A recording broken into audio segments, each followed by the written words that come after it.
Hi friends, welcome to our channel. ఈరోజు మనం బీరకాయ బజ్జీలను ఎలా తయారు చేయాలని చూసుకుందాం. అన్ని రకాల బజ్జీలు చూసాం కానీ ఇది ఎప్పుడు చూడలే కదా. సో నా వీడియోలో చూడండి. ఇప్పుడు కొద్దిగా శనగపిండి తీసుకోవాలండి, 1 కప్పు. దాంట్లో కొద్దిగా ఉప్పు మరియు పసుపును యాడ్ చేసుకోవాలి. బీరకాయ ముక్కలని ఇలా రౌండ్ షేప్లో కట్ చేసుకోవాలి. ధనియాల పొడిని యాడ్ చేసుకోవాలండి అందులోకి. దాని తర్వాత కొద్దిగా గరం మసాలాని కూడా యాడ్ చేసుకోవాలి. అయితే ఇప్పుడు బీరకాయలో మనకి ఫైబర్, నీరు ఎక్కువగా ఉండడం వల్ల తొందరగా డైజెషన్ అవుతుందండి. కాబట్టి ఈ బీరకాయలని కర్రీలా కాకుండా ఇలా కూడా ట్రై చేసి చూడండి. కొంచెం క్రిస్పీగా ఉండడానికి బియ్యపిండిని యాడ్ చేసుకోండి. టేస్ట్ కోసం ఓమాను యాడ్ చేసుకోండి. కొద్దిగా కారం, జీలకర్ర యాడ్ చేసుకోవాలండి. ఇప్పుడు ఈ మొత్తాన్ని ఒకసారి చేతితో ఇలా కలుపుకుందాం, లేదంటే స్పూన్తో కూడా కలుపుకోవచ్చు.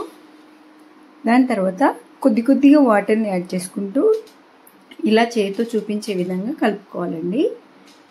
దాని తర్వాత కొద్దిగా గట్టిగా అనిపిస్తే ఇంకొంచెం వాటర్ యాడ్ చేసుకొని మళ్ళీ కొంచెం కలుపుకోవాలి.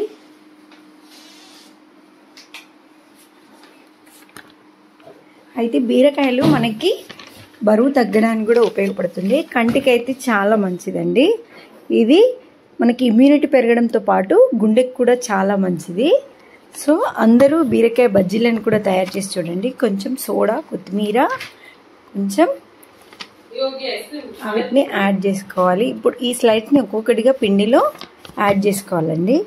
ఒక్కొక్కటి ఇలా స్పూన్తో చూపించే విధంగా ఒక్కొక్క దాన్ని డిప్ చేస్తూ తీసి కడాయిలో, ఆయిల్ ఉన్న కడాయిలో వేసుకోవాలండి.